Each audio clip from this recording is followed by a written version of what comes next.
Okay, guys, we're now live and thank you for coming to the Locked On monthly webinar. As mentioned, we're going to do today in 3 parts. At the end of each part, I'll ask you to submit your questions and we'll go through those live on screen. Now, the first session we want to talk about is just about the account setup and kind of the back end of Locked On, which allows you to customize and tweak some of the components so that your Locked On is different to everyone else's. Now, one of the very first parts is that every user, no matter if you're an admin or an office user, will have access to the My Details. It's a really important part of the system because a lot of the stuff we merge into emails, SMSs, letters will pick up your information from this screen. So for each agent, we want to make sure that you have your name, your position. Basically, you only need one email address, which should be labeled as your work and set as a primary. And you then can add in as many different phone numbers as you need. Now, I've got quite a few there: work, mobile, fax. That's a number used for the portal, and an office number. Generally, most of the times your mobile will be marked as a primary, and that's the one we'll send SMSs from. If you have social media accounts, you can add them here. These are your personal ones, and we then have your profile images. Now, if you're uploading your profile images, that gets used throughout the system in a lot of advertising and also at the top right of the screen. And we'll also be able to upload a banner, and that banner will get used later on in our email marketing. If you have your own email signature banner, you can upload that against your account. When you put in all of these details into your profile section, it will then create your signature. And in the signature section, it will pull the company logo unless you have your own banner uploaded. And you can see that you can control some of the settings here by turning some of these toggles on and off, just basically with what you want to show. We also have another layout down the bottom called the image layout, which puts your photo next to your details. So you can turn that on or off. And you can also upload your own custom HTML code. This would be something that a graphic designer would design for your company. You would then copy and paste the code in here and it will display your custom email signature. And that's a really good way for you to have email signatures with links and buttons and follow us on social media, visit our website, etc. So generally you need a graphic designer to design that code, send it to us, or you can upload it direct into the system there. Okay, so everyone has access to that section in the top right in the My Details. Now, quickly, just for an admin user, you will have access to office settings and accounts and billing. So if we go into the office settings and we look in here, generally this is all set up when your account is established by Locked On. So you don't really need to touch or change anything in here unless you're changing office, changing address, changing numbers. So it should have your website, your address, your time zone, your country, your office name. Also inside the settings, again, is generally set up by this Locked On support team so that your account will work the way you want it. A lot of the toggles will mainly be on in relation to what we think your default account should be. But if you're contacting us and you're thinking you would like the account to work in a different way, generally some permissions or access, we can change some toggles in here. So we would just basically ask that most of this will be set up for all of you. But if you are a more advanced user and know what these mean, you can turn them on and off, but most of them will already be set to what your account should be. Also in the theme, we will have your logos and colors and branding set up. And this gets used throughout all your emails and print marketing. So again, if you change your logo or branding, you can come in here and simply change codes, branding, logos, or you can send that through our support team. We just quickly update this area for you. In the accounts and billing is where you'll be able to download your invoices by clicking the download invoice option and update your credit card and payment details for your office. Again, that's only available to the admin. Okay, now back on the dashboard, let's just quickly have a run through of the main functions of Locked On. So when we're using Locked On, we'll always see the left-hand side menu. If you see that I'm dragging my mouse over this, it tells me what parts of the database they are. Okay, over on the right, you'll always see an action or a send button. If I just go into clients, you'll see action and send here. Now the action button will change depending on what screen you're in. So if you're on a client record, it will give you different actions because we can do different things on that record. And if you're using the send options, you'll generally see send SMS, email, letter, and that will always represent the amount of records you're looking at. So we're looking at 35 here. And if I was to use the send SMS option, it will try and target those 35 people. See, it's going to 34. If I was to go into a record and use the send SMS, it's only targeting the people on that record. So it's a very easy thing to navigate around Locked On because all your main databases will always be on the left. And whenever you want to add something, it's an action button. Whenever you want to send something, it's a send button. Those two buttons will always be in the same spot around the account. Now on your dashboard, you obviously have some totals that we just see around your account, the data that you can access. We have some key metrics here for you to see, okay, your listings, exchanges, appraisals based on a date range that you can change. If you're using the commission splits, you can also do some commissions based on exchange over certain timeframes and commission based on settlement over certain timeframes. So I don't have any, so that's not loading at the moment. So we'll go back to our listings based on settlement. You have your coming birthdays here. So as you start adding birthdays to clients, it will always show you the next 30 days of clients you have birthdays coming up for. Just a great way to prompt, maybe click on their name and go in and send them an SMS or an email. We have the last email stats that you've sent, but we'll look at email reporting later on, but this is just the last one. And as I've already showed you before, the training, the ability to register for our webinar and watch all our previous webinars and tutorials by going into the watch previous option there in the bottom right-hand corner of your dashboard. So we've looked at a bit of your account setup for a user, and we now want to look at the engine behind the scenes of LockedOn.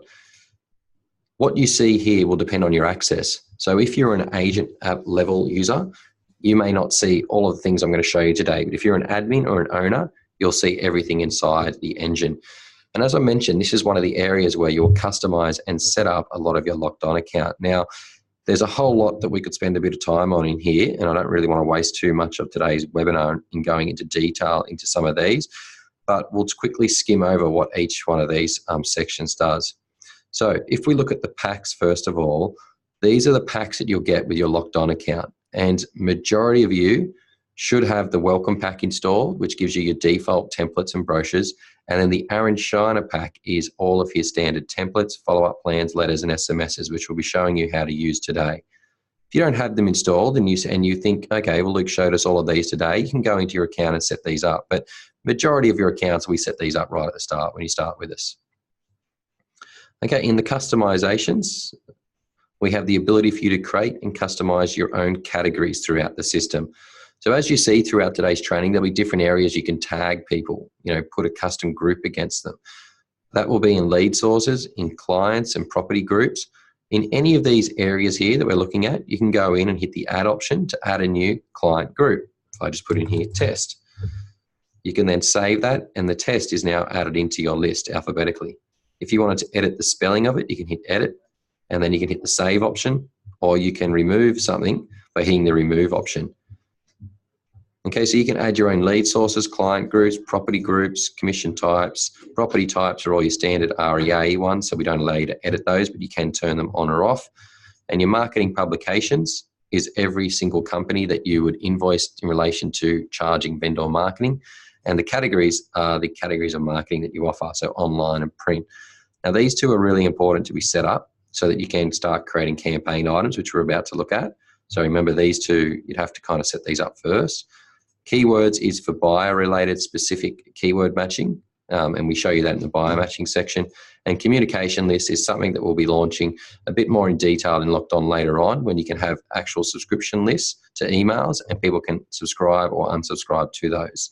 So that will probably come a bit later on. You don't really need to get into using that too much right now. Now in the engine, the marketing campaigns down the bottom here, if I go into it, is where you can start adding every single item that your company may offer that the vendor would pay for as in regards to marketing. So some people don't choose to use this, but it's good that you know how it works. Let's just say we wanted to add in a new something to do with realestate.com. So we go actions, add campaign item. We can put in a code here, REA004. The publication's realestate.com. Description could be 3-week feature ad. Category is going to be online, and that's going to cost $500. And then we can put some notes. And then we can add that. So now that I've added that into our list, we can see that it's here, REA, 3 weeks feature ad. It has a cost, and now we can start to build that in a campaign or attach that to a property to track how much we are spending on that particular property. Okay, back in the engine, once you have your campaign items built and set up, that can take a while. You'll then be able to build campaign plans around that and attach it to your properties as mentioned. So the portal push area is where we set up all of your feeds to the portals you want to upload to. This is not something you can come in here and hit add yourself. If you do that, it's not going to work because you need to contact the portal, they need to contact us, and we need to set up that relationship so that we can feed properties to them. If that's something you want to do, get in contact with our support team and we can help you configure your portals and start uploading to specific websites that you want. Okay, inside the solicitors is where you will add all of your solicitors that you use in any sale. So if you've got a vendor or a purchaser and they tell you they're using a certain solicitor, you'll have to come into this section and hit the actions, add solicitor, and add that company. Now, if the company or the solicitor firm already exists, you can go into it and you may be using a different agent in that solicitor or that firm. You can hit add and you can put a new agent under that firm in there. What we're trying to do is just treat it like a sort of a list of people, but we also treat it as businesses in the solicitors. So we see that you have the business first or the company, and inside that company there may be 10 different solicitors that you could work with, but you only ever want to have the company once. So if we look into these, you can see there's one person inside Spectre Lit, and we've got Harvey Spectre there. Okay, and we'll see how the solicitors link to the listings later on, but that's where your solicitors get added. Now, inside the integrations area, it shows you all the different things that we can integrate with and collect data into LockedOn. So your MessageNet, you'll need to set up your SMS with the MessageNet account. If you haven't done that, you can contact LockedOn. We can send you through the forms. Once they give us a username and password, we add it into your account and you'll be able to send SMSs from LockedOn. HomePass is the free home open app that we link to, which will allow you to collect names at open homes and sync into your accounts. You don't have to double enter buyers from the weekend. If you are uploading with us, we can capture all your leads from Domain. If you're not uploading with us and you want to capture your leads from Domain, we can still do that. Just a bit of a form or a process we need to fill in. So again, contact support and we can capture your leads direct from Domain and realestate.com. If you're uploading, that is automatically turned on. There's a few other ones that we can connect to there that you can see coming soon, and there'll be more integrations added as we add more people that link in with the LockedOn system. Okay, now the main two ones are our templates and DNA plans. So if we look into our templates, if you install the Aaron Shiner Plaque, you'll be given a whole lot of pre-written emails that we can see, SMSs and letters. And I'm going to be showing you some of these in the DNA plans today. It's very easy to start adding your own emails, SMSs and letters as well. If you hit the actions on them, you can then hit add template, give your template a name, and select whether it's an email, SMS, obviously it's a letter, we've got to upload a Word file. You can put phone call scripts in there. Brochures will be coming soon that you can design your own, and custom is for creating custom emails, letting in HTML code. So if I do a webinar test email, the email template builder is one of the main things, one of the most powerful things in LockedOn version 2 that we've released. So it allows you to use a drop and drag functionality to build multiple different designs of email templates. So I'm just going to show you each one of these widgets quickly. So we call each part of an email a widget, just so you can understand how they're used. And it doesn't mean that you can only use it once, you can use them multiple times when creating an email. So if we're building an email, we need to set a subject, which is in the top left corner, and we'll just call this webinar test. We then can start to build the email. Generally at the top of my emails, I'm adding a header, which puts my logo and then allows me to put some text on the top right. And we might just put in here my name. Can be anything, but for now, I'm just going to put my name there and maybe my mobile number. That looks quite nice up there. Okay, so the next thing that I might do is I'm building an email, I may put in an image to go below that. Now I can have one image, or I can change that to be 2 images, 3 images, or 4 images. If I have one, we then can use image number 1 option and pick that image, and we can load an image there. If I want the background color to be different, we can start to use the color option, say row background, and I could set that as green. Okay, for now, I'll set that to white and we'll save that. Now with an image or buttons, you can actually link them. So if I wanted this to go to my website, we could go to www.lockedon.com. We'll grab that URL and we will make sure that if someone clicks that image, it's going to go to that link and we can save it. Now you can link as many different images as you want. If you have 4 images there, you'll be able to link each image individually. So if they click on that, it goes there, click on that, goes there, and so on. But I'm going to use 1 image there. Now, that's just what I said at the start. You can use the same widget over and over again. So I might use 1 image, But then below that, I'll use another image option and put 2 images. And I'm just going to pick random images here. We'll use that as the image there, and then we'll use a different image like that. So you can see that you can start to really compile different looking emails with having different numbers of images all around. But we won't keep this one, we'll just delete it. So we've got a header, we have an image, and then I want to start by putting some text in with a paragraph. So this is where we can start to type the text. We can put hi and use personalization, which is all of our merge tags. And really the top 15 sort of so merge tags are at the top of the list above this line. And we can use the recipient name to always merge in the person's name. 99% of your emails and SMSs will always start with this setup, hi recipient name, and then you put text goes here. So whatever text you want to load will go there. Inside your paragraph widget, you'll be able to highlight, bold, underline, select different colors, do your basic formatting of your text that you want there. I'll just leave it plain for now. If we go into the save option to save that, we can use another different widget now. So you want to use a headline option. And in my headline, we're going to call this webinar template test. And we have some options here to change the color, change the font size, put that to the left, right, back in the center, and in the colors, I'm going to change the background to be gray. And we'll make the color more of a green. And we'll put that at the top. So I can click on it, drag it, and move it around. You can move any component up and down this by drop and dragging it.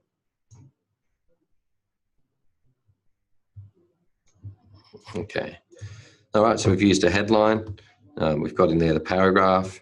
Let's put in a spacer, which is very easy. So a spacer is quite simply, all it is a color that we put into the email, and we can make that as thick or as thin as we want. And then we can add more components in after.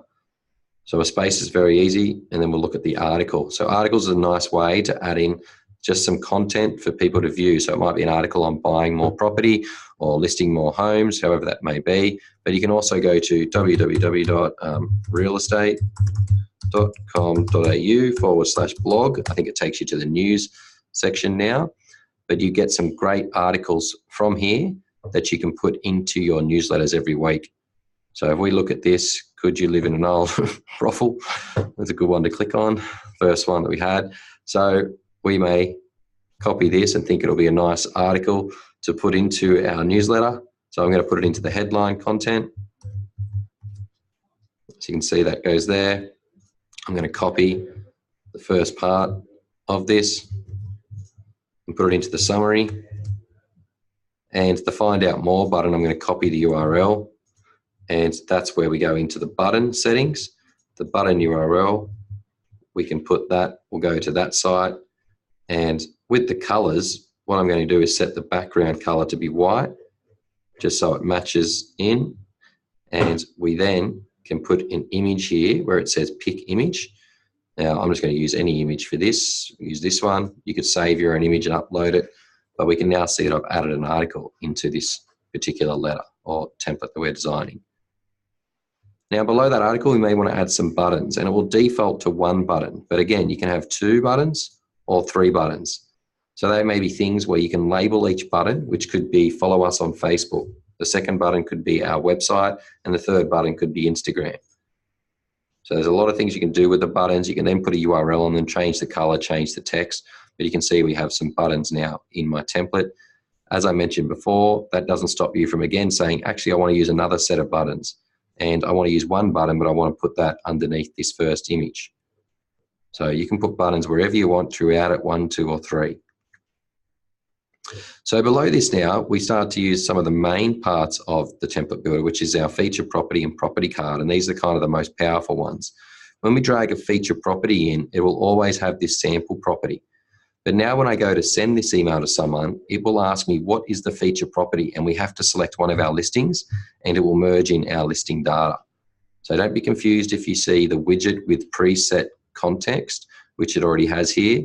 The toggles allow you to turn certain things on or off. So we can turn off the extra information, agent details, inspection times, price, beds, bath, car, show address, do not show address. So most of the time you're kind of putting all of that information on, and you can then save that. Now the multi-property widget, which is the last one, the property card, if we drag that below, gives us a list of properties. Again, it will have sample property, and we then specify what this sample property will look like when we merge it. So you have different layouts. If you want it to be for a rental list, if you want it to be for auctions, you want it to be for just sold. The preset one will be for sale, and in the properties, we're going to merge all the properties for sale. But if you want it to show all the properties for rent, you can select that, and you can see that you have different options here. So the first thing is select the layout you want to use, and then select what list of properties will go into that layout. So we'll use all the properties for sale and save. So that's my for sale, but I may also want to add in another list of things below it, which is going to be all my properties for rent. So you see it now changes the heading to for rent. I can change that heading in the header section if I want. I'll just put some XXX there just to show you. So it's got a default. And then instead of showing all the properties for sale, we're going to show all the properties for rent. I'm not sure if I have any in my account, but we'll see if that loads. The reason we spent a bit of time on this email, building it and showing you all the different widgets, is because this is one of the main features of LockedOn for you to build some beautiful content. With all of these different 9 components, there is endless amounts of different styles, templates, colors, designs that you can do with LockedOn. So play around with it. You're not going to break it, but as you get more and more familiar, you'll see that you can get some really nice images uploaded, clicking links and having people interact with your newsletter. So now that we've built this and I've saved it, let's just quickly show you how it would work. If I go to a client, go to Luke, got my record and open it up and hit send email. In the template area, we're going to use webinar test. It will then ask me to select a property for the feature. So the feature property we're going to use is 14 Malua. Once I've selected that, it will load the rest of the email. So when it loads the email, we see our webinar test, we see my image, we see the text, we see the article, our buttons. There's 14 Malua Street that's merged in all the details. So that's my feature property. And then it goes into all my for sale properties. And I do have one for rent. So you can see that it's kind of using the data we have in the account in the last 2 feature widgets, which are really important. And then I could send that by hitting the send option, or just send that off to me as a test.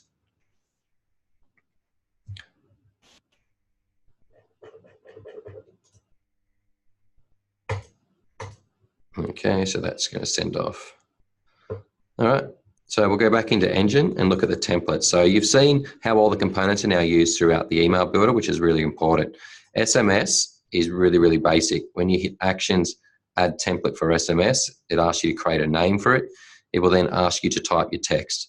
And if you look at the blank template we give you, this is kind of 99% of the template should all look. Hi, recipient name, type your text, and you usually finish it with regards, sender, display name, office name.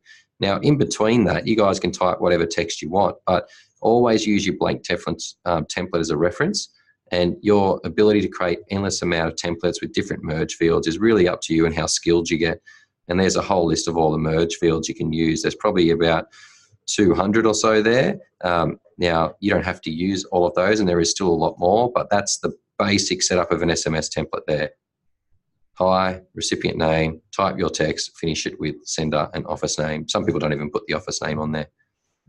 Now, for all letters, we give you about 90 standard letters with the system. They're all Microsoft Word files.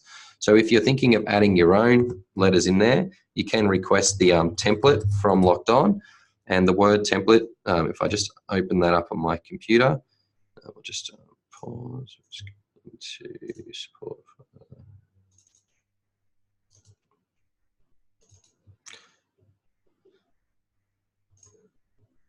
Okay, so I'm just opening this up now. So we can see here, okay, we can see here now the Microsoft Word file. So this is what we would call our default template. It has the main merge fields to merge a letter to any owner of a property or client with their name and the property address they own. And if it's not, you don't need that, you can delete it. But basically we just say to you, put your text in the middle, and then it will have the sign off, putting your agent's name and all their details there. Now with that template, you would save it, call it whatever you like. And in LockedOn, you go Actions, Add Template, and you give your template a name, select letter, and you upload your file. That's as easy it is to add a new letter to LockedOn. Now, as you get more advanced, as I said, tons and tons of more merge fields that you can add in and different types of letters you can create. But let's be realistic, about 80% of the letters that we see are all of them just using the standard default template with those main merge tags. And a lot of the other letters in here that you will use throughout the sales cycle and process, we already have set up for you. So you would just be editing and modifying those. Now, once all of these are created, your templates, you get into the DNA plans. And the DNA plans that we give you will give you a follow-up process from meeting a potential lead to an appraisal, to a listing, to a sale, to a settlement. We give you a plan and follow-up in a system with all written emails, SMSs, phone calls, tasks to take you through the property life cycle. And I'm going to be showing you that today. But let's just have a look inside a plan just to show you some power of it. These plans are the Aaron Shiner proven model. Doesn't mean that you doesn't mean that you can't edit them and change them, but you can see this is the structure of a DNA plan. We have an SMS immediately and then a task. And then one day after, it tells me, if the vendor has a valid email, let's send an email. If they don't, then print a letter. So there's a whole lot of power inside of building your DNA plans. But here's my advice. When we ask people that say to us, look, we want to create our own plans, there's a 3-step rule to that. First one is write down your DNA plan on paper or in an Excel. We want to see all the steps in your DNA plan and what date things will be happening. Step 2 is you need to add all your templates to LockedOn that are inside that DNA plan. So if your DNA plan has letters, it has emails, it has SMSs, they all need to be in the system first and make sure that they're working correctly. And then the final thing is we build the plan, and that's the quickest part because we have the templates, we have the plan. It's literally just going, I want to add an SMS using this template. I want to automate that to my vendors. This particular agent's going to do it. And the timing I want that to happen is in 3 days. And we add that, and then you can see that it's now put this in for 3 days into my plan, which is there. So I can just delete that. Now, one thing I did that really quick, but one thing you may have picked up is that all emails and SMSs can be automated, which is a huge, huge power inside LockedOn. So if you've got really, really good plans, which we do and we give you, but we don't turn on your automation. But if we look at these plans and we say, okay, well, inside that, I want to turn this SMS to be automatic, you can turn that on and then save it. I'll just turn that off. This email, we want to be automated. We turn it on and we save it. So all of your emails and SMSs, you can automate. So as I mentioned, we give you really, really solid plans for following up anyone who has a property in the system. And we're going to be taking you through in the next sessions of today's training, how to use those plans and set them against any potential properties you'd meet and setting the right plans throughout the property life cycle. And again, guys, you can build your own plans. You can edit our plans. It's more of an advanced user thing. But if you follow the simple 3 rules, write your plan down first, create your templates, and then build your plan, it really will become quite simple after you've done 1 or 2 of them. But use our plans to get started. They're proven, they get great results, and modify off them if you need.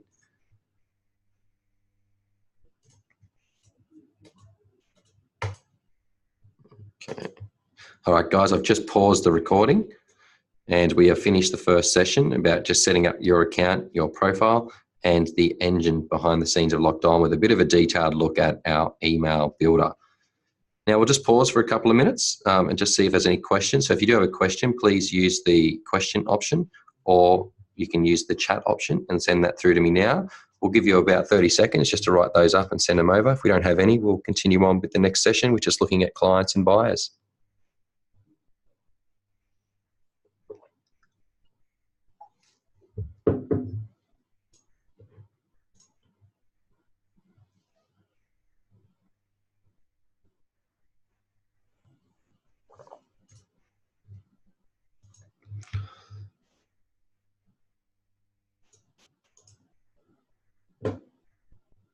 Okay, so we have a question. What size should image be in the widget? The widgets and the emails, basic design of emails is 650 pixels wide. So we'd ask that you do it at 650 pixels wide, and you then upload your images at that size. You can upload them in any size and the system will compress them to be that width, But if you upload a file that is 5 megabytes and it's still going to be 5 megabytes but just shrunken, it takes a long time for people to download large emails with large images. So try and always resize your images, get them the right size for the widget you're using. Like if the image size is half of 650, then you kind of want to look at 375.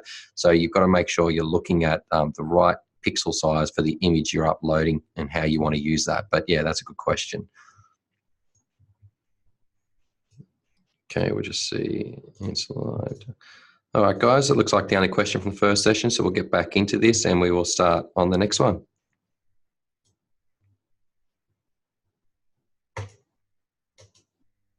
Okay, so looking at the next session, we're going to look at how we add clients and we start to put them into the account and work with them as buyers. Now, when we talk about working with buyers or adding clients, there's a few ways that people can get into the account. One of the main ways is we're going to be capturing a lot of inquiries from REA domain directly into your account. And that comes into the inquiry section here on the left. Now, if you're doing that from domain and REA, you'll start to see that we capture them and put them into what we call the inquiries holding tank. This is where we store them for you to process them and decide whether or not you want them as a client. So I have Luke here and it's got my email on it. I'm already in the system, but it's telling me I've made an inquiry from domain on this property. Now, if we go to process that, we have two options. We can create them as a client, and when we create them as a client, it's actually duplicate checking they don't already exist. If they do, it will attach this inquiry to them. Or we can archive it, which means, look, this person gave us a fake email, fake number. It's really not someone we want in the database. We can then archive that. Now, if we go into the create new client, we hit process. As I'm processing this inquiry, I'm pretty sure my email in the system is this one. It will match to me that I'm already in the system, and it will not create me as a secondary client. So it's going through just checking all of that information now. Yep, it's matched to me because I can see I'm already an existing client with my photo there. And if we look at the activity section here in the inquiries, there's my latest inquiry on 123 Bondi Road in domain that's been added to a buyer that's obviously had previous inquiries.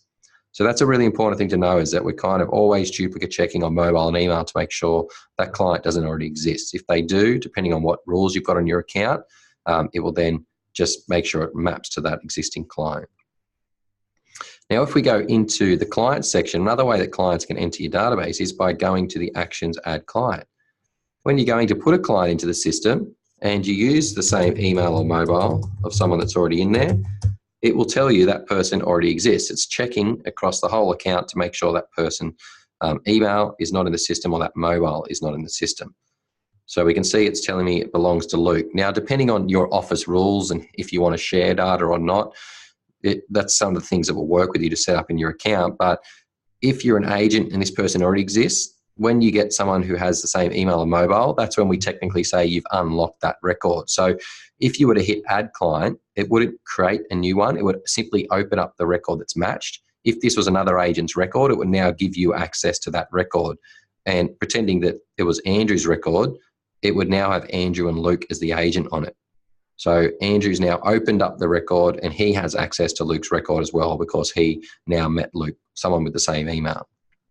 Different ways around that, but that's basically, in short, how it's set up to work as a default. Okay, so we put Luke into the system, and when you first add a client, it asks you to fill in their name and their details. And once you've added them, it takes you to this screen and you can edit contacts and add more information. So you can put in things like their date of birth. So we might, add in the date of birth just as being, instead of 2019, we'll go back to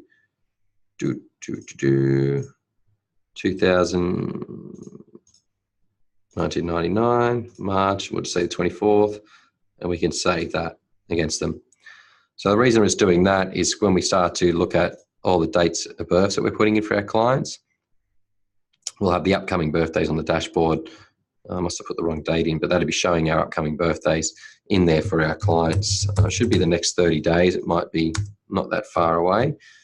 So we'll check what birth date I put in there. So go into view clients, edit, 24th, 3rd, yep, wrong date, May 25th. And we'll add that in. We'll see that on the dashboard next time we go there. You can also upload photos for your clients. And in the contact settings here is where you control the settings for Luke Newton, this actual client. So does he not want to be SMS'd? Do not call. email or mail. So you can turn them on or off, and the do not contact will obviously turn them all on there. Okay, so we'll just edit and save that. Now, if Luke had a partner, which I do have a wife, so we'll put in there Natalie, you can add Natalie but no Luke. Now, Luke has the address, the postal address, which is really important. Only the top person needs the postal if they all live at the same address. We're going to hit add a contact. We're going to put in here Natalie Newton. Okay, we know her email. She has her own email. And then we're going to hit add. Now we can add all of Nat's own mobiles, emails, work, phone numbers, but we can see we've now added Luke and Nat. Now if somehow you wanted Nat to be the primary, you can drop and drag them up and down. And you can add as many people as you want. If they had a son, daughter, you want to put more people onto this record, you can add as many as you want. Now each person has their own contact settings. So Nat might say, look, I don't want you to email me, so you can turn that on. And when you save that, you'll see a little symbol next to her. She won't get emailed from the system now. We go back in there, we'll turn that off and edit that. So once you've added a contact, the best way to learn LockedOn is by going left to right. So we start at the summary, and this shows me a log of everything we've done with the client: emails, SMSs, letters, so notes. You can see I've done a lot. This is a test client I use in every webinar, so it goes for a while. If I want to add a note, I use the actions. And remember, the actions and the send will be pretty much throughout the whole system. So I go actions and add a note, and we just put training today in webinar, and we can then add. Now that that's added, we can see the information is the next section. And this is where we start to add our categories. So in the general section, we say, where did we meet the client? Are they a potential seller? At the moment, they're not. What are some important notes I really want to remember about my conversation or my meeting with Luke? And what tags do I want him to be on? So right now we're going to say he's buyer category hot, and I'll put him into my VIP, the local business owners, my VIP list. Remember, these lists are all customized by you. And then we can save that. So now that we've added the tags, that gives us the ability to go into here on the dashboard. We can see there's my upcoming birthday there now. And I'm going to go into the client section, look at my VIP list, and we can see Luke and Natalie there. Very quick way to find any of your tags is by using that filter option, selecting VIP, and now I can say send all my VIP clients an SMS, an email, or a letter by using any one of these options. Using an SMS, we might choose a blank one. We can see my recipients there, blank template, and I can type in anything and hit update, and it shows me a preview of that, and I can choose to send that off to them all. You've also got all of the templates we give you as well.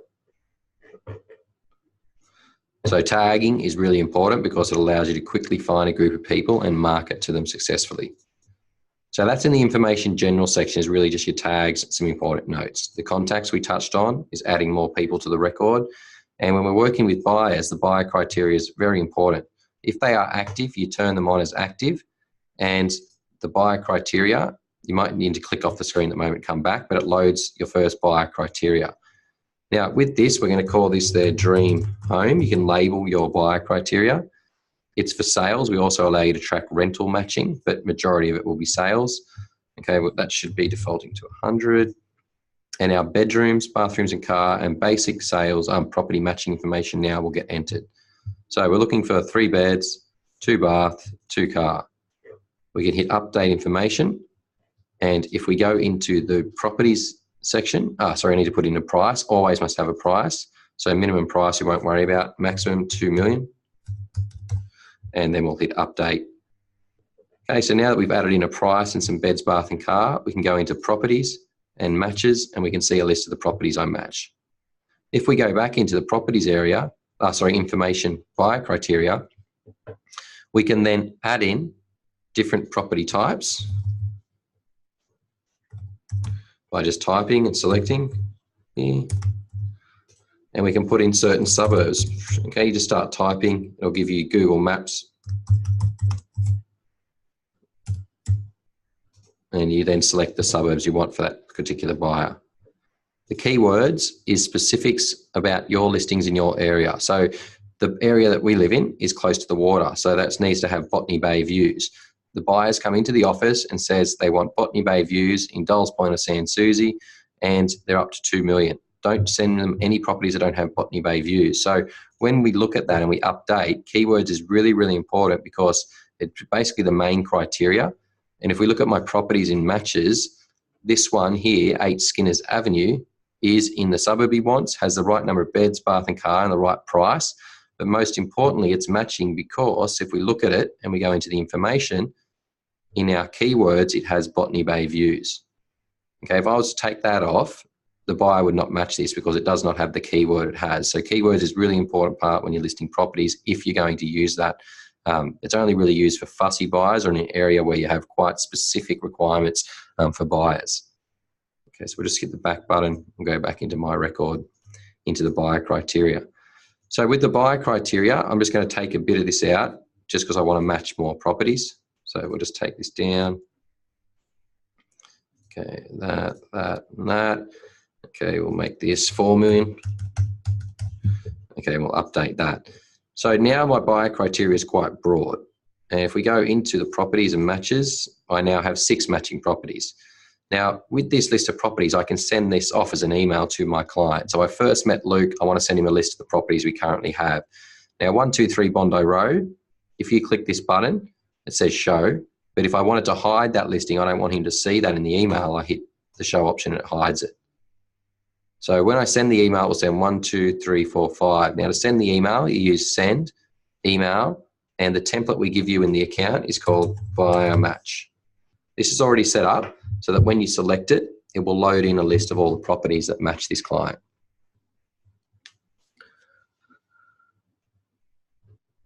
Okay, so here we see the list of the properties, my logo, branding, just a nice message at the top, which I've got in the template. And we can use the send option to send that off to them. All right, so we put the buyer in, we've tracked their criteria, we know that they match some properties and we've alerted them. Just to show you on the buyer match side of it, if we go into 123 Bondi Road and I look at this as my listing, when you start adding buyers into your account with correct criteria, you can always, for any property, use the buyer match option and the system will automatically match all of the buyers you have. This is really powerful when you just list a property or you want to SMS a group of people or send out a nice looking email. I now know that I've just got this property listed. I want to email it off to everyone. I can say send, email, and using one of my templates, it's going to go to the 5 people who have emails in that list. We use just listed, and that will then merge in the property details for this. And we'll then be ready to send this off to the 5 people. So photos, marketing, view online, watch video, agents details, and we can hit send.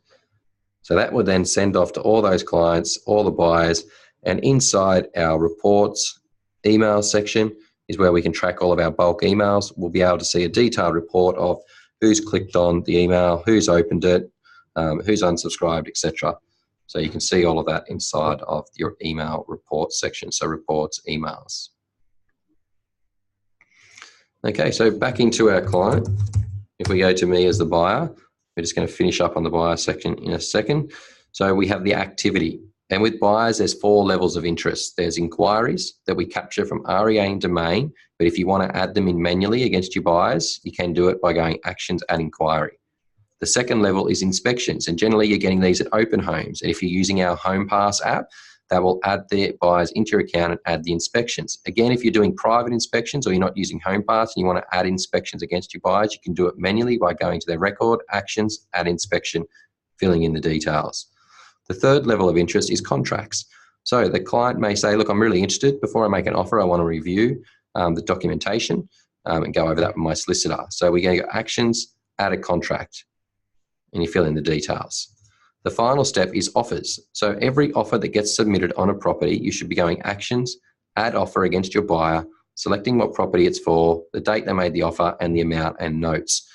Now, all these 4 areas really are the main backbone of your vendor reporting. Like a vendor is just interested in how many buyers have I had inquire, inspect, contracts, and offers. They want to see that information in their vendor reports that we're going to be able to create. So we'll show you those later, but that's basis of working buyers extremely well is that you track all those 4 areas around every buyer you're working with. Because if you go into a property, and I use 8 Skinners as an example, and you go into the activity and you're the listing agent, This gives you the power to say, okay, I now have 2 inquiries on it.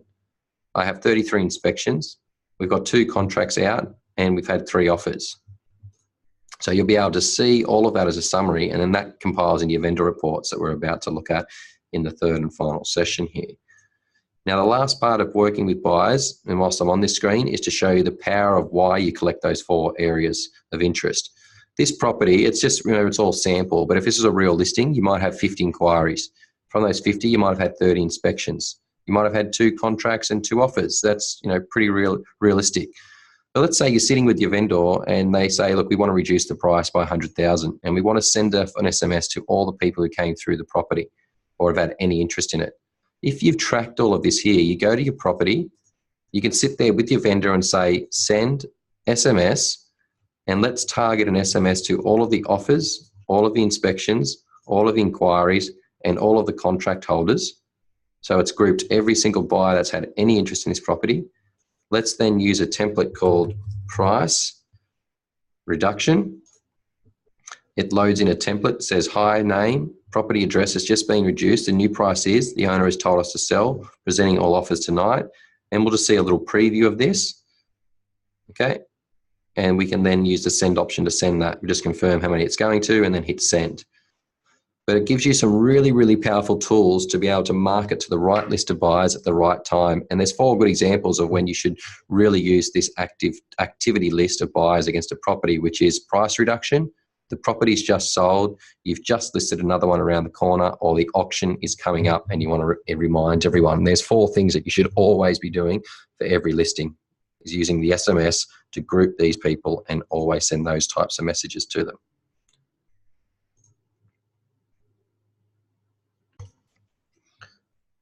Okay, guys, the final session is about that property lifecycle and DNA plans. So we're going to go into my clients and we'll search for my record, Luke. In my record, in the information section, we had this potential seller button. It's a really important button. Basically, if you turn someone as a potential seller, the definition is that you know them, they know you, and they have a property to sell in your area. Potential sellers are by far the most important people in your database. So when you look at the dashboard and you see I've got 28 potential sellers, that's really a number you want to be growing, and a good number to be achieving as a single agent to have a really, really robust database is around 700 to 800. Nice clean records of potential sellers in your area on the DNA plans we're going to show you will lead to massive results. So if we go back into the database again, look up my record and open that up, we tick me as a potential seller. The next immediate step is that you should add the property against your client. So in the property section, I already have 2 properties that this agency is actually listing and 1 selling with them. This is just to show you that when you go to someone who's a potential seller and you click on properties, you should see the properties they own in your area. If you know that Luke owns a new property, and let's just say I've got an investment property in the area that I now want to maybe have an appraisal, we use the actions link property. So first of all, always start with your client. Have their details in, their postal address, contact numbers, really nice client record, and then you link the property data to it. So we're going to link a property and create a new property here. And we just use this one here. So we'll say number 2. Okay, 601, Botany Road. We're going to say unit number 2, and we'll say that it's an apartment, and we're going to hit add property. Okay, so with this apartment that we've now added, you can see we're in the property screen now. When we first load, it's asking you to put in the information, general data, which is simply the address, beds, bath and car, the last sold price, sold date if you can get them, year built, council valuation, valuation year, estimated rent, some keywords that you may be using, some property groups, and internal information. Now, you don't have to fill in all of this at the start, but when you first get a new listing or a new property, that's a potential, you should be trying to fill in as much as you can in the information, general, any land details you know, and ticking any features. Generally, that will be done at the appraisal stage as well. We also allow you to upload documents against your properties. That will come more into play when you're doing appraisals and you've listed the property. So anything that relates to it gets uploaded to it here. Again, the easy way to learn the system is by going summary and this is where you add notes. So always start on the left and go to the right with any new record you're putting in, whether it's a client or property. So in the actions, we may go add note, and we'll just put in here, Luke's investment unit may sell soon, pretending we're the agent, and Luke's told us he owns a new investment property. So once you've added in the information and some notes, you're in a position now to start using our DNA plan. So to do that, we go actions, apply DNA. Now with the Aaron Shiner plans, we have everything in number order. So it basically takes you through the property life cycle. So if we look at this and say a new person is a potential appraisal, it's someone that we know owns a property that we haven't been invited to go out there yet, but I want to build a relationship with them to have that chance to go out and see their property. So we're going to use number 1. And we start that from today, generally the day you met them or the day you put the record in. And this then applies a whole set of actions for me to build a relationship with this client. Looking at the task now that this is set, you can see that there's a task due today, another one due today, another one due tomorrow, one on the 20th. And these are all different actions: SMSs, task, email, phone call, SMS, email, SMS, phone call. And these actions will build a relationship over the next coming months. If you look at your tasks, this will tell you what you have to complete each day. Where you see the item, you'll always see a complete button. Now the complete button will bring up that message for you to complete, and we can see the first SMS is going out to Luke today. Okay, so it merges on the screen. All you have to do is hit send. And there's another thing here that just says send an office intro pack. So it's telling you to get the office intro pack ready and then mail that out to him, and you can complete that, add some notes, and then complete that task. Okay, if we just send the SMS, we would hit complete, update that, and I'll just send the SMS to myself by hitting send SMS. Okay, now tomorrow when I come in, there'll be another task, which is for the email. That email, all I'll have to do is hit complete. It will merge into the template with your branding, and it will be ready to send. Again, this is all the Aaron Shiner stuff that you don't need to create. You just read over, adjust any text you want if you're not happy with it, and then you hit send. Okay, I won't send that one off, but that would send off to our client. So as you're doing these tasks, you're building the relationship with your person. Again, we give you all of these proven templates that are already in the system. You don't have to think, you just have to set, come in your task and do them every day. Now, ideally, we'd like to see you get to a point where you have such a good database that you turn it on every day, you see 20 to 25 connections to make to your pipelines, or really good buyers every day. Okay, that's when you know the system is really working in full tilt for you. So you want to make sure you're using the plans, coming in and seeing things to do. If you don't complete tasks, they go into your overdue, and you should be trying to catch up and complete all of these. At the moment, I've got 26 overdue tasks that you can see. So it will always remind me that I've got to go in there and finish them. So if we're looking at this and we go back into my properties database, and we'll go into the property that I just put in. It's always got the most recent one at the start. So here we can see now I've sent the SMS, I've done the appraisal task, and as I do more things for this property, we'll add more into the summary.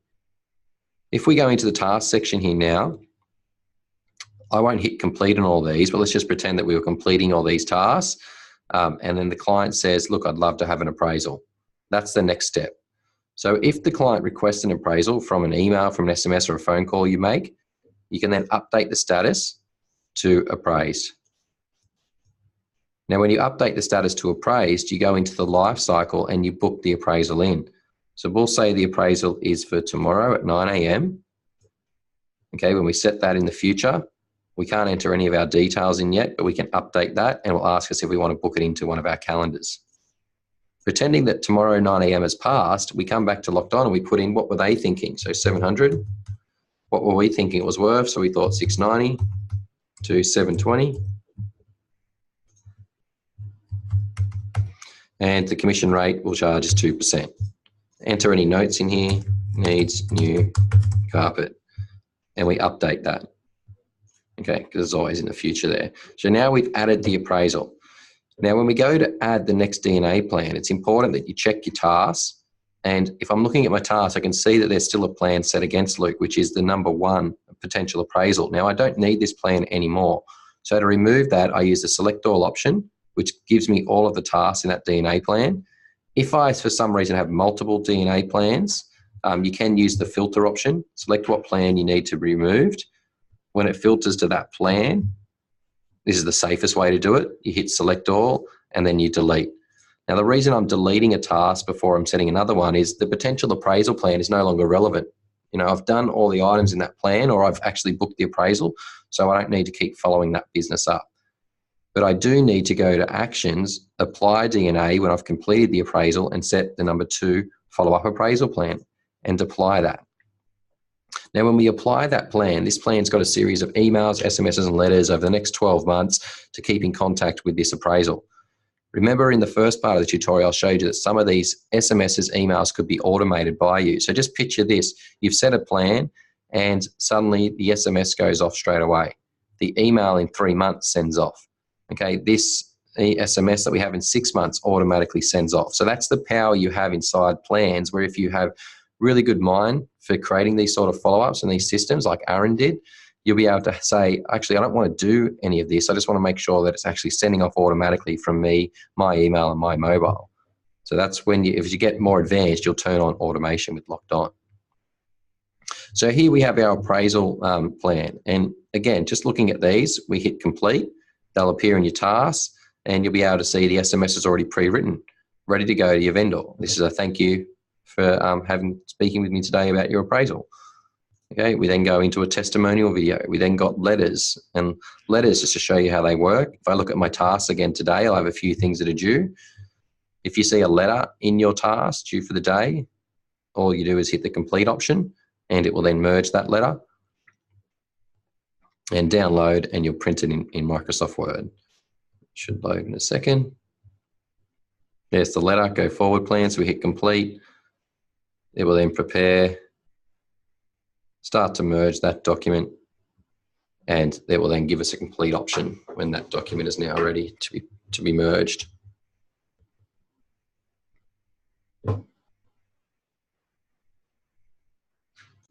Okay, and there we can see the download option, and we download our file. Microsoft Word will open up. We can print, sign it, but you can see that that's addressed to me and referencing my property. And then there's kind of a checklist of go forward plans. So again, all the documents are written, ready to be printed onto your letters that you have your letterhead on. Okay, sending off the email, we'll hit complete, but we'll go back into the property.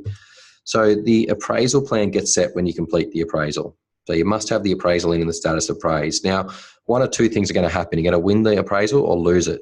So at this point, let's pretend you're following up the appraisal for 2 months, and they call you up and say, look, Luke, we've decided to go with someone else. As much as that sucks, it does happen. So you need to stop this plan. So you use the select all, and we will delete all of the follow-up items in your follow-up appraisal plan that you have left. We then go to actions and we apply a DNA, and we use the lost appraisal plan, and we set that against our client. And this is just some really nice contact follow-up over 90 days, which is the average agency agreement term. And that will keep us in contact with them for the next 90 days with some standard emails, SMSs, and phone calls near the end of it. So I'm just going to remove that plan. So hopefully you don't have to use that too often. But the second phase is that you're following up your appraisal and they decide to list with you. And this is the really, really good phase. So you go back out, you sign up the agency agreement, you come back into the office and you'll find this property and update the status to listed and save it. Now, to save us a bit of time, let's go into my properties database. And we will look at a property I've already got set up. Oops, spelled it wrong. And this particular property is assigned to me, and I've already got it in as a listing. But in the life cycle, now in the listing tab, we've put in all the details. So it's private. When did we list it? When did we get the contracts? What date did it go live on the internet? And when is the contract going to expire? What are my listing agents? Secondary agent, property PA, vendor manager. What's the price we're advertising it at? What's the hidden sorting price? No, we won't say it's under offer yet. VPA agreed amount, our rates. If it's tenanted, we can add them and we can save it. Now, at this point, when you've put in a listing and you've filled in all the listing information, in the task section, I'll just clear whatever I have set against this one. So if you had a follow-up appraisal plan against this and you just listed it, you would have to stop that and add your next DNA plan. So we'll just go select all, delete. Okay, now when you get a new listing, in our actions, apply DNA, you set the number 3-point listing awaiting contracts plan. So it doesn't matter whether you're in New South Wales, Queensland, whatever state, the listing awaiting contracts, whether you get the contract straight away, is quite simply a checklist of things to do when you first sign up an agency agreement. So we start that from today and we hit apply. Now, when we set this, it's giving us a whole series of actions to do to make sure we're just getting the property ready to go to market. They may seem basic, but the fundamentals are there to make sure that we don't miss anything.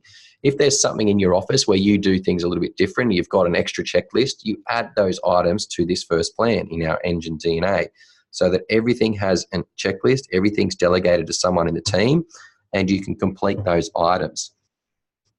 So inside here, we've got advised tenants listed. If it's not tenanted, you can just delete that. We've got the awaiting contracts option, letter to send to the solicitor. So we've got a fair bit of stuff going on there. We need to make sure our solicitor is added to the property. And to do that, we go into the life cycle sales advice and we have our solicitor's vendor. We can select who we're using and a purchaser will find out later and we can update that. So that's an important part we should have done when we listed it. It's fill in the listing information and the solicitor they'll be using.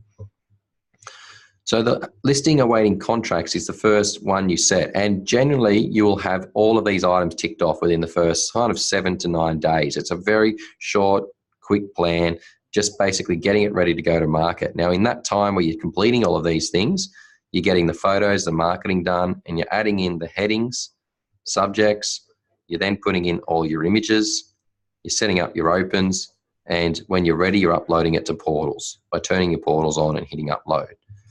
Now, on the day you upload your property to portals, that's when we start setting our vendor management plan. So, and it's really when our vendor reporting and everything kicks off. So inside the task section again, we're going to select all and delete the task I have set against it.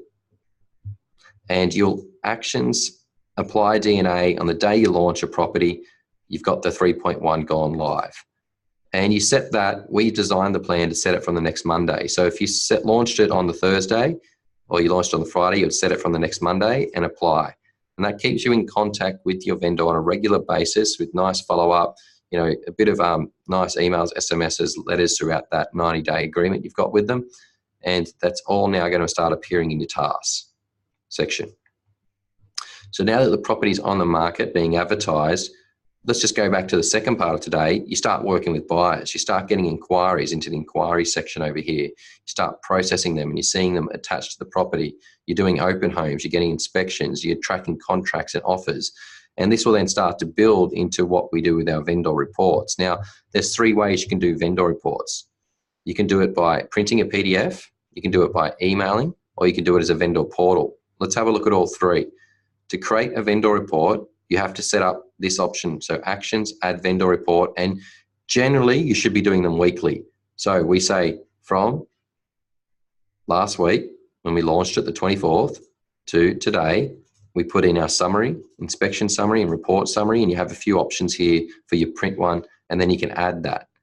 So that adds it there and you'll see them all in date order. Now I'm just going to remove that one because I've got one that's already pre-set up and you'll see I've just added some comments in there. Now, with this report, to print it, you use the option, download. This will then download the PDF, which is a nice report, which gives you the photo, bit of a cover page, and goes into a summary with some key stats about the campaign, and then summarizes all the inquiries, all the inspections, all the contracts and offers on the property so far in that date range with all of your notes. So that's step 1. You can print that off with your vendor.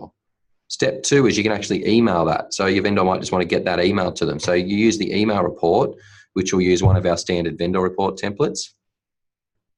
It will then bring that up on the email screen and it will actually attach the PDF report as a download. So you can see here, photo, just a nice summary in the email. We've got a nice subject and then there's the report, and you can add more attachments to that, maybe your domain and REA reports, and you can then send that off. Now, the third and final thing is that you can set up a vendor portal. So vendor portal is like the jewel in the crown for us. It's a really nice way for your vendor to log in online to vendorportal.com.au. They have their own email and their own password, and they get 24 hours, 7 days a week access to it.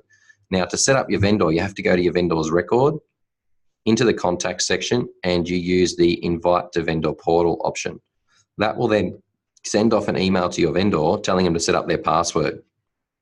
Your vendor will then set up their password, and the second part of that email will say to them, you then click this button to go to vendorportal.com.au. When they go to vendorportal.com.au, they put in their email and their password, and it will then launch this screen that you can launch from inside the system. In the vendor reports area, you tick show on vendor portal, so their property is available, and you can preview it. So this is what they will see. They'll log in, see their photo, the details of the report. They'll see all inquiries, all inspections, all contracts, and all offers, and then their marketing. They see your details, the portals they're active on, and any PDFs or documents you've uploaded against their property. Every time they log into this portal, you get an email sent to you saying, hey, your vendor's just logged into their portal. So you know how many times a day they're logging into it. So this is really, really powerful in regards to being able to know when your vendor's reading up about their property.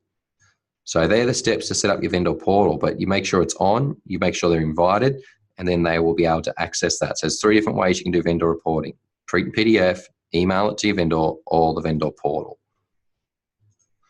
Okay, so once you've actually got the property on the market, you're advertising it, you get to the point where the property sells. And in the life cycle, in the sales advice, is when you start to put in all the details. So when it goes under contracts or under offer. Okay, if it goes under offer and you want to advertise it as under offer, you go to listings.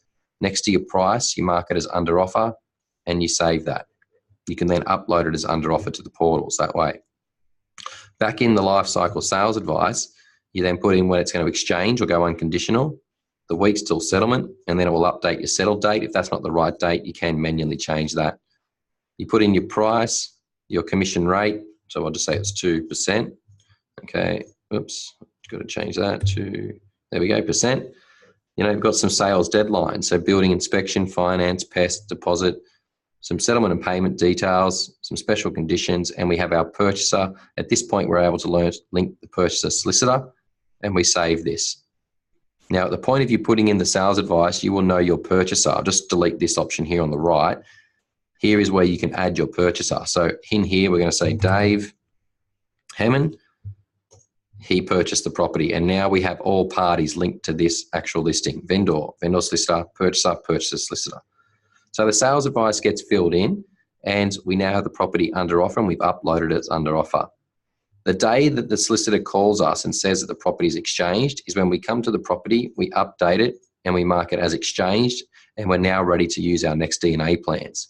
So the exchange step is we go actions, apply DNA, and we set a number 5, exchange plan for the vendor, which gives us all of the congratulations and sale, following up your vendor till settlement and the vendor solicitor.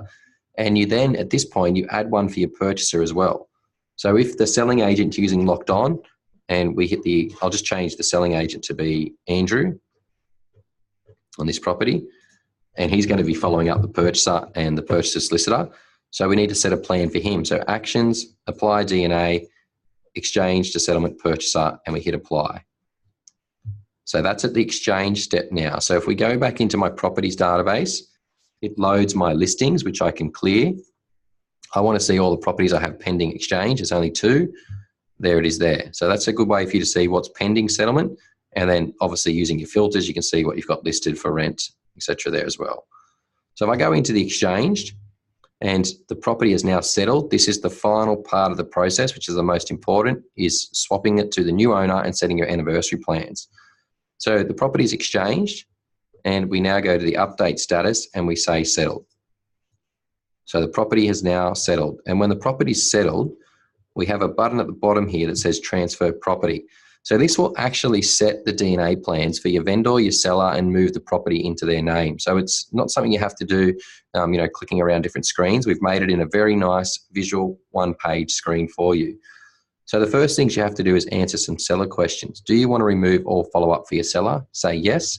And do you want to assign a plan to keep in contact with your vendor? Now, look, some people don't like keeping in contact with vendors they've sold for. I would always say yes. We have a plan called 6.1, which is quite simply a phone call or an SMS every year to your vendor to say, hey, do you know it's been a year since you sold 8 Skinners? Just reach out to them, have a conversation, see where they are. It also asks you to update your vendor's postal address. So they're no longer going to be at 1601 Botany Road. They're actually moving from there, going somewhere else. So we'll just put in 14 Allure Street, Dolls Point, and they're moving into that address. So we can update their tags as well. They're no longer a buyer category hot for our seller, but we put all of our sellers in the VIP, so a past seller. Okay, do we want to create the property for the purchaser questions, create the property and assign it to the purchaser? We do, so you always leave that on. So that's going to copy the property and assign it to Dave and Bobby. And we then select what plan we want. Now, they're either going to be a live-in or an investor purchaser. We'll say they're living in this property.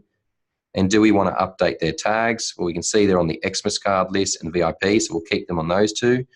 And will they remain as an active buyer? We'll say no. And do we want to update their postal address to be the purchased property because it's settled, they're picking up the keys and they're moving in today? So we say yes, transfer. And this is now going through the checklist and transferring the property from Luke and Natalie to Dave, setting all of our vendor follow-up plan and all of our new purchaser anniversary plans. And this is the final step of a successful sale, going through all of our DNA plans. And it says, congratulations, it's all complete. We go to the new property. We can see the owner is Dave and Bobby over on the right. And if we look at the task, they now have for Andrew, who is the selling agent, a lifelong anniversary plan that never stops. It'll always be sending him an SMS every year saying, do you know, it's been 1 year, 2 year, 3 year, 4 years since you purchased this property. And that's a reoccurring task we have inside these plans. But there's really nice follow-up for the first 2 or 3 years and then reoccurring options there. Now, if I go into my properties database, the last thing we'll finish up on just to show you this is if I look up 8 Skinners, guys, which is the property we just sold, you'll see that it has it there as a potential assigned to Dave and Bobby. We have it as a settled record for Luke and Natalie. Now, the settled record is the old historical record that has all the information about the last time I sold it, the old vendor, the purchaser, all the buyers, all the notes, all the documents. Legally, you have to keep all of that stuff. So we always keep settled records in your database, attached to the owner, attached to the purchaser, but you then have a new copy of that as a potential, which you're then following up to build a relationship with your purchaser to hopefully one day appraise and resell that property and go through all the same stages of the DNA plans that we just went through there today. So guys, we're pretty close to time on finishing right now. So we've got like 5 minutes left just to have any questions. I'm going to pause the recording and just see if there's any questions, but some people may choose to leave now. So I'd just like to say thank you for being on the Locked On monthly webinar. Again, it runs every Wednesday at 2 p.m. So I look forward to seeing you at another one in the future. If you do have any questions from today, you can email support@lockedon.com, or you can use the help or live chat option inside the system and we'll get back to you instantly. Again, guys, have a great day and look forward to chatting with you all soon.